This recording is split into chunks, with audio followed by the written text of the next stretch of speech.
Hello, my name's Chloe. I'm 37 years old. I just experienced a profound loss and I wanted to share my experience with anyone who's willing to listen. It all started back when I was 16 years old. It was then that my mother was diagnosed with cancer. The doctors only caught her cancer when it was too aggressive for treatment. She suffered for 2 long years before finally succumbing to her illness. It was one of the worst moments of my life. My dad and I never fully recovered from that after. I was already 18, so I moved out pretty soon after Mom passed away to go to college. My dad and I barely spoke, but I did make sure to call him every once in a while. We both dealt with our grief in different ways, at least for the first year after Mom's passing away. However, as the years passed, my relationship with my dad began to start healing as well.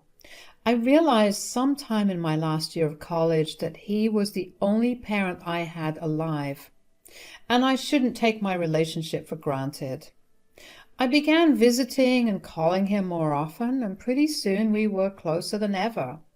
I remember thinking at some point that Dad had been single for around 6 years at that point. I didn't like him staying at home all alone, so I began slowly nudging him to consider entering the dating scene. He would almost always either change the topic when I brought it up, or he would nicely tell me that he wasn't interested. I dropped it and accepted that maybe Dad didn't want to see anyone after Mom, but that changed when I got a call from him one day. "Hey Dad, how's it going?" Everything's going pretty well. What about you, honey? Well, I'm always exhausted from working, but it's all good otherwise. That's good to hear. I kind of have some news that I need to share with you. Oh, what is it? I hope it's good news. It's wonderful news for me, but I'm worried about how you'll take it. Well, there's only one way for you to find out. Tell me about it. Okay, well, 3 years ago, I met a woman and we started dating. 3 years? Why didn't you tell me anything? I didn't say anything because I didn't know how you'd react, and as the years went on, I guess I just kept chickening out. Anyway, I proposed to her this past weekend and she said yes. Wait, you got engaged? Yes, and I didn't think it was right to not tell you.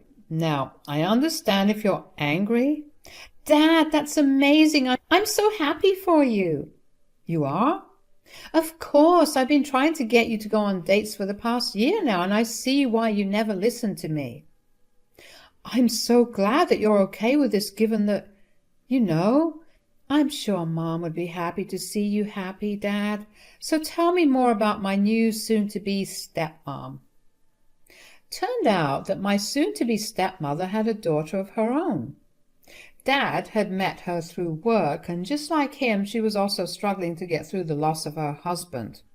They got along because of their common grief, and one thing led to another, and they fell in love. I was happy for my dad, and I was genuinely excited to meet my stepmom. Dad invited me over to dinner so I could meet my stepmom and her daughter, Bella. Dinner was nice, and my stepmom seemed lovely. Bella, however, was a little aggressive. She refused to speak to me or even acknowledge that I was there. I was a little put off by that, but Dad explained to me later on that Bella was still upset that her mom was getting married and would take some time to get used to it. I didn't mind anyway because I was pretty well settled at that point. I no longer lived with Dad and I had my job, so how Bella treated me didn't matter to me. I only interacted with Bella a handful of times, and one of them was the wedding. At the wedding, I was tasked with keeping an eye on her because she tried her best to sabotage it and cause a scene. Needless to say, she did not like me after that. The other person I interacted with at Dad's wedding was Nana Clara, Bella's grandmother on her late dad's side. Nana was a sweet woman who was happy to talk to whoever tried to engage her in conversation. I spent a little while talking to her, and that was the first time we formally interacted with each other. After the wedding, Dad and stepmom would host family dinners once a month where all close family members were invited. It was then that I got introduced to more of my stepmom's family. I got along well with them, but I never really had a proper relationship with them outside of those family dinners.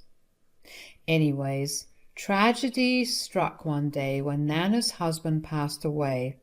She was inconsolable, especially after having lost her son just a few years before that. Her depression and grief caused her health to deteriorate pretty quickly, and she needed someone to look after her. Initially, Nana's brother opted to look after her, but eventually decided that she was too much work, so he wanted someone else to look after her. By this time, Bella had also moved out of the house and had a job of her own. My dad and stepmom had sold the house that they had and downsized to an apartment.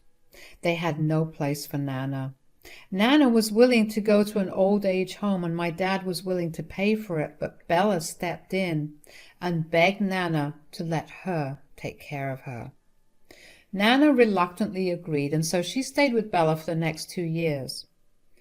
Again, I met them at family gatherings and such, but I never actually asked how things were going. I was technically in no way related to Nana at all, so I didn't think it was my place to say or ask anything. But from what I could see, they seemed happy. I was wrong. Exactly 2 years after Bella asked to take care of Nana, she got tired of her. She began asking other family members if they'd be willing to take Nana in, but none of them wanted to. My dad and stepmom had moved all the way to Europe by this time because they wanted to enjoy their years of retirement, so they were completely out of the question for help. Once again, I didn't say anything because I didn't think it was my place to. But Bella didn't mind because she showed up at my place with Nana one day out of the blue. "Oh, hi Bella and Clara, what brings you here?" "Look, I don't have much time, but I need you to do me a favor." Sure, what is it?" "I've been stuck taking care of my grandmother. It's been hell." "Bella, she's right here. How can you say something like that?" "Oh, please, she knows how much of a hell she's raised. You know how I never wanted kids, right?" "Yes, but your grandmother is not a child." "Well, she sure acts like one. There's no time for myself in the day, and she's constantly crying about something or the other." "Well, she's old and sick. It's expected of her." "Whatever. I'm tired of her." "Who cares? You took up the responsibility of taking care of her. If I remember correctly, you insisted on taking care of her." "Of course I did. Have you seen her wealth? I figured that if I took good care of her, she'd leave me her inheritance. She's refused to show me her will, so I didn't even know if I was on it. Taking care of her was the best way to ensure that I'd at least get something." "Bella, that's really disgusting. Do you not love her at all?" "I do, but there's only so much that I can love her. She's a pain in the neck, and I want nothing more to do with her." "So you took care of her for the past 2 years for nothing?" "Oh, no. I know she changed up her will again in those years. Since then, I've limited all her contacts with lawyers, so I know that she won't change it." "You're sick. I hope you know that." "I don't care. I'll be back to claim my inheritance when this crone's time is up." "Bella!" "Chloe, it's okay. Let her go. Could you just let me in for a few hours so I can arrange a place for me to stay?" "Absolutely not, Nana. You'll stay with me. You may not be my blood relation, but you're still family." "Thank you so much, Chloe." I was beyond upset at what Bella did. How could she be so disrespectful? Nana looked upset, but she tried her best to smile at me. I gently ushered her into my home. I lived in a pretty small apartment, and I didn't have much. I will admit that I was pretty worried about how I'd take care of the both of us, but I figured that things would just work themselves out. I gave Nana the spare room I had and helped her settle in, and for the next week or so Nana didn't say a word. I let her be because I felt like she would need her time processing what had just happened. Eventually, I did ask her what she was feeling. "Do you want to talk about what you're feeling, Nana?" "Yeah. I'm sorry I've been such a mess. Things have just been going downhill after my husband died. I couldn't cope with the loss, both physically and mentally. I've become a burden on everyone in my family. I don't know what to do with myself. Hey, you're not a burden. You've been dealt the worst of cards and you're trying your best to cope, and that's okay. It may be okay to you, but you weren't the one abandoned by your family. I may not have been abandoned, but I can tell you that whoever abandoned you, whether it be Bella or anyone else before her, were the ones that were the problem. As your family, they should have taken care of you, or at the very least made arrangements to make sure you were taken care of. I guess I can see your point, but I'm still a burden to you now. Nana, you are not a burden. I'm glad that I'm able to take care of you. At least this way I know that you're in good hands. But you should be living your own life. I barely even got to know you. You were all grown up and out of the house when my daughter married your dad. You shouldn't be responsible for someone who's virtually a stranger. Well, I regret not getting to know you earlier, but now we have all the time in the world to get to know each other fully. And just because I'm taking care of you, it doesn't mean that I'm not living my life. All right, but if you need me to leave at any moment, do tell me, but give me some time beforehand so I can make my own arrangements. Sure, but that won't happen, and I can promise you that it's not because I want any of your money. I just want to make sure that you live the rest of your life to the best. Oh, thanks a lot, sweetie. But speaking of inheritance, I need to get in touch with my lawyer. Didn't Bella say that she got in between you and your lawyer? Yeah, well, she got in between only one of them.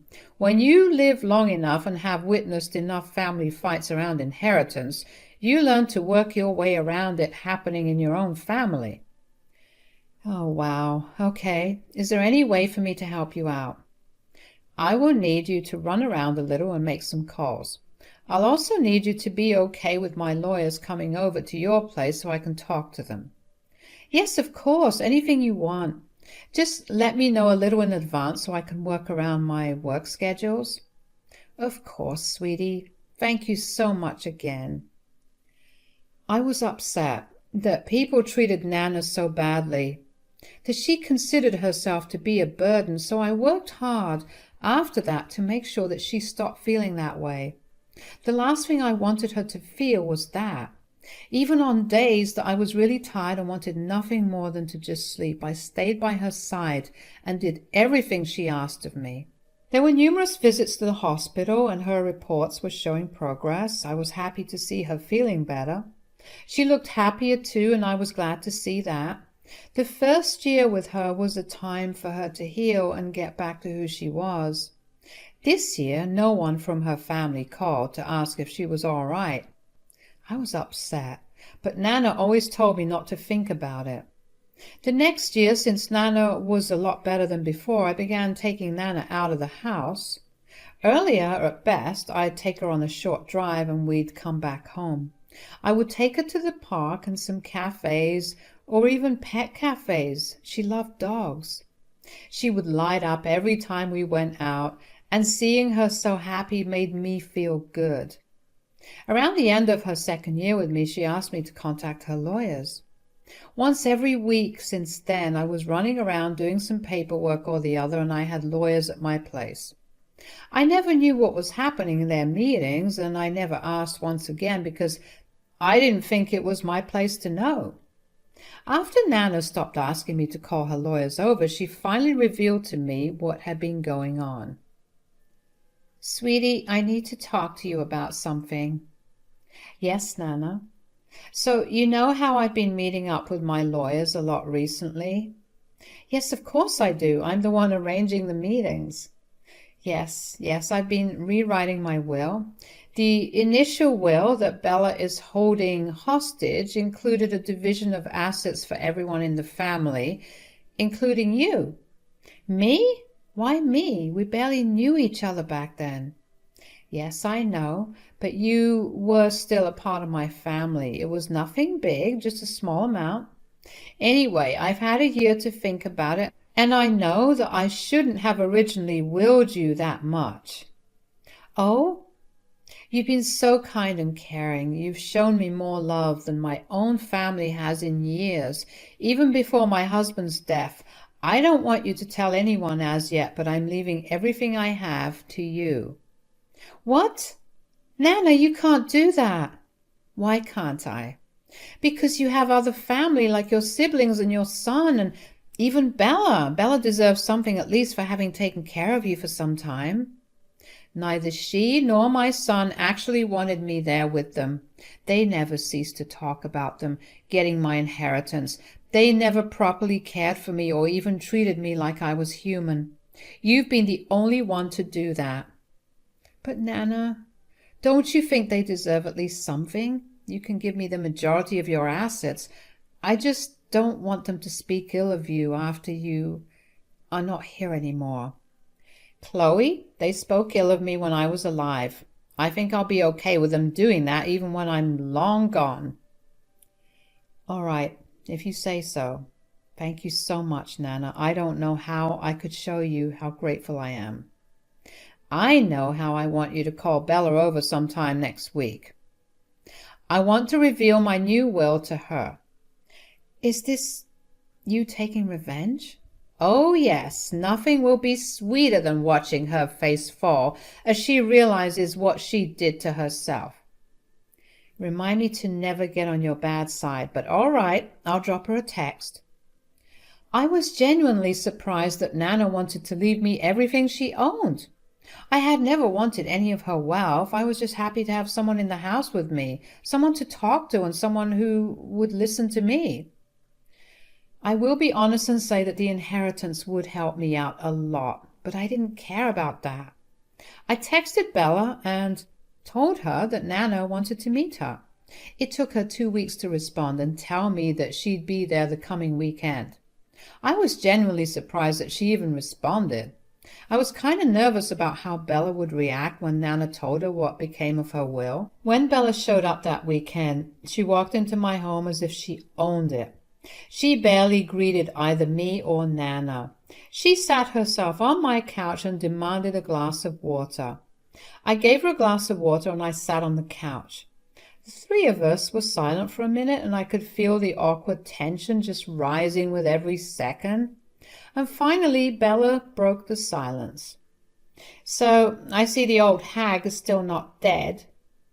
"That is absolutely no way to speak to your grandmother, Bella."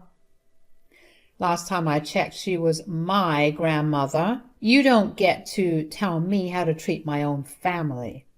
"It's not about how you treat your own family. It's about how you treat another human being." "Honestly, why did you even call me here? If you called me here to moral police me, I'm going to leave." "No, wait. Nana had something to say to you." "Hi, Bella. What do you want?" "These past 2 years have by far been the best 2 years for me ever since your grandfather passed away. And it was all thanks to Chloe." "Are you trying to shame me?"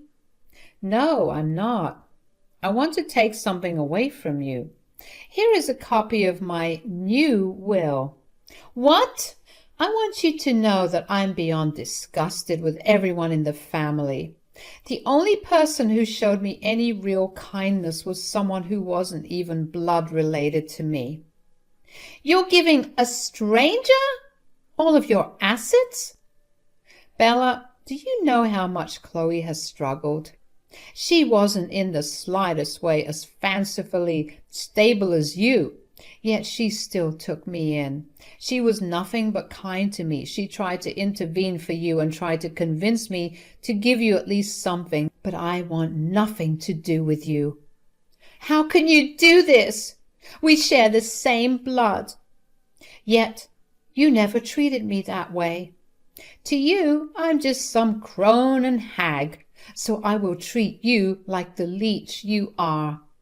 "But I needed this money. I blew through all my savings because I trusted that you'd give me assets." "You are beyond entitled to think that you could treat me like I was trash and still expect me to give you my assets." "Chloe, I know you did this. You brainwashed my grandmother. I always knew you were jealous of how my grandparents were still alive. But to go this low is disgusting. No, you leaving your grandmother at my doorstep because you were tired of her is what is disgusting. Even now you're not the least bit remorseful about what you did. You stole what was mine, you thief. I will take you to court. Oh, you can try, but I've outlined it pretty well that I have willfully given all my assets to Chloe. It's specific and detailed. Nothing you try will get you my assets. Now, I want you to get out of our lives for good. Bella obviously tried to create more of a scene, but neither Nana nor I paid any attention. Eventually she yelled at us even more before leaving. I was prepared to call the police to escort her away, but I was glad that she voluntarily left.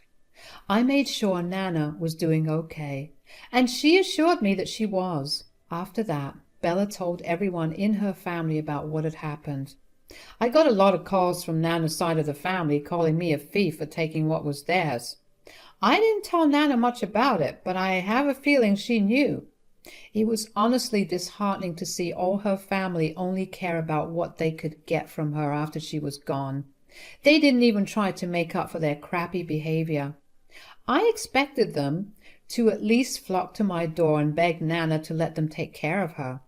I was grateful that didn't happen, but still, it was kind of crazy. I ignored all the calls and texts from unknown numbers who were obviously Nana's relatives. I instead spent all the time I could with Nana. Nana's health began to slowly get worse from what it actually was. About 2 months after our whole conversation with Bella, Nana had to get admitted to the hospital. She spent about 3 weeks there before she finally passed away. Even during her last days, no one came to visit her. I tried to reach out to them, but I got no replies. I guess they were so mad at Nana for not giving them inheritances that they decided to just not be there for her. I was heartbroken. I had gotten used to our little routines, and most importantly, I got used to finally having someone to listen to me. There were not many people there at Nana's funeral, and I guess that only made my grief worse. She was a wonderful person and deserved so many more loving people in her life. I'm just glad that I got to be there with her in her last hours, and that I was able to make her laugh even when she was struggling to stay alive. As soon as I received Nana's inheritance, the first thing I did was to go off the grid and move to a different state. I knew that Nana's relatives would try their hardest to come after me for the money, and I wanted to have zero contact with me. I've been using my inheritance to make donations to old age homes and charitable organizations that deal with elder abandonment. It feels like the only right way to honor Nana's life. It's been a few months since Nana passed away, and I'm still processing all the grief. But every day is beginning to get a little better.